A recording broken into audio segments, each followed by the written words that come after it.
Hi friends, welcome back to my YouTube channel. ತಾಯಿ ಎಲ್ರಿಗೂ ಒಳ್ಳೇದು ಮಾಡಲಿ ಅಂತ ಕೇಳ್ಕೊತಾ ಕಳಶಕ್ಕೆ ಯಾವ ಥರ ರೆಡಿ ಮಾಡೋದು ಅಂತ ತೋರಿಸ್ಕೊಡ್ತಾ ಇದ್ದೀನಿ. ದೇವ್ರ ಮನೆ ಅಂದರೆ ಕಳಶನೇ ಮೀನು. ತುಂಬಾ ಚೆನ್ನಾಗಿ ಕಾಣಿಸುತ್ತೆ. ಈ ಥರ ಎಲ್ಲ ಡಿಸೈನ್ ಮಾಡಿ ಕುಂಕುಮ ಇಡೋದ್ರಿಂದ ನೋಡಿ ಎಷ್ಟು ಚೆನ್ನಾಗಿ ಕಾಣಿಸ್ತಿದೆ. ತಾಯಿಗೂ ಕಳಶಕ್ಕೂ ತುಂಬಾ ಚೆನ್ನಾಗಿ ಅಲಂಕಾರ ಮಾಡಿದ್ದಾರೆ. ಒಳಗಡೆ ಡೆಕೋರೇಷನ್ ಅಷ್ಟೇ. ಇದು ಯಾವ ಥರ ಮಾಡೋದು ಅಂತ ನೋಡೋಣ ಬನ್ನಿ. ಈ ಥರ ಒಂದು ಬುಕ್ ತಗೊಂಡು ಅದರಲ್ಲಿ ಶೀಟ್ ಕಿತ್ಕೋಬೇಕು.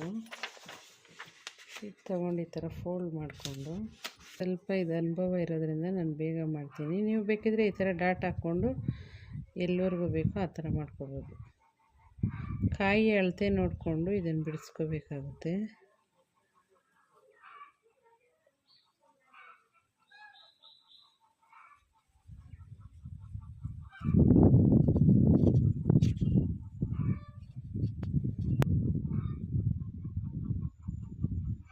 ನೋಡಿ ಇಷ್ಟೇ. ಇದನ್ನು ನೀಟಾಗಿ ಕಟ್ ಮಾಡ್ಕೊಳ್ಳೋಣ. ಒಂದು ಸಿಸರ್ ತಗೊಂಡು ನಾವು ಎಲ್ಲಿಗೆ ಮಾರ್ಕ್ ಮಾಡಿರ್ತೀವೋ ಅಲ್ಲಿಗೆ ಇದನ್ನು ಕಟ್ ಮಾಡ್ಕೋಬೇಕು ನೀಟಾಗಿ.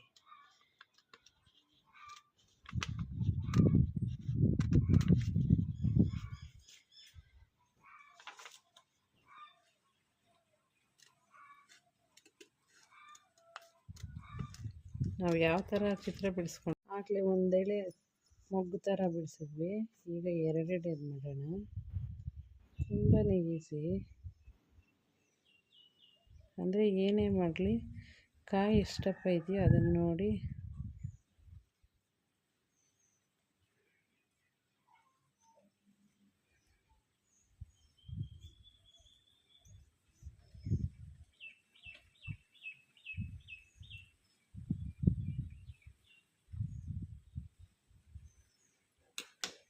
ಇಷ್ಟ ಇದೆ. ಇದನ್ನು ನೀಟಾಗಿ ಕಟ್ ಮಾಡ್ಕೊಳ್ಳೋಣ.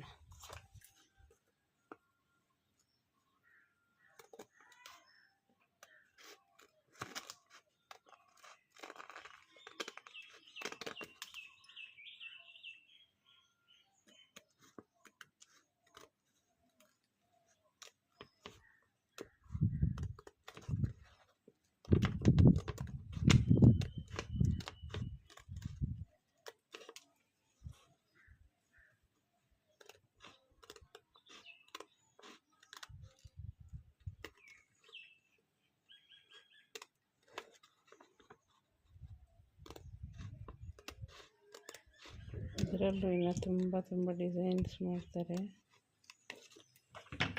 ಆರಾಮಾಗಿ ಮಾಡಿ.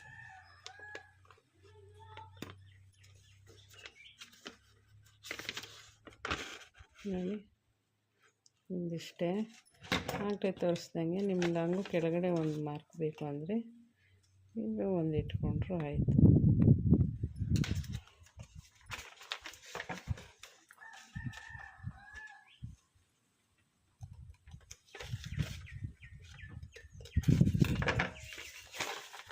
ನೋಡಿ ಎಷ್ಟು ಚೆನ್ನಾಗಿ ಬಂದಿದೆ. ಈಗ ಇದಕ್ಕೆ ನೀಟಾಗಿ ಕಾಯಿಗೆ ಅರಿಶಿನ ಹಚ್ಬಿಟ್ಟು ಇದನ್ನು ಕುಂಕುಮ ಹಚ್ಚೋಣ ಬನ್ನಿ. ನೋಡಿ ಈ ಥರ ತೆಂಗಿನಕಾಯಿ ತಗೊಳ್ಳಿ. ನಮ್ಮದು ಕಾಯಿ ಸ್ವಲ್ಪ ಚಿಕ್ಕದಿದೆ,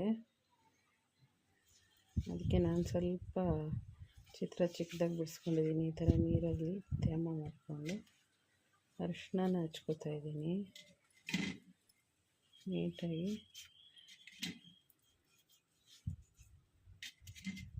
ಅರಿಶಿನ ಎಲ್ಲ ಕಡೆ ಸ್ವಲ್ಪ ಕವರ್ ಮಾಡ್ಕೊಬೇಕು.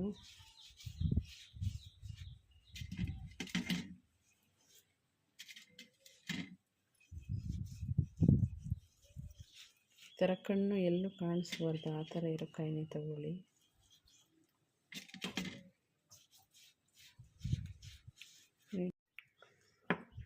ಈ ಥರ ಇಟ್ಕೊಂಡು ಕುಂಕುಮನ ಹಾಕಿ ಇದ್ರ ಮೇಲೆ ಪ್ರೆಸ್ ಮಾಡ್ಕೊಳ್ಳಿ.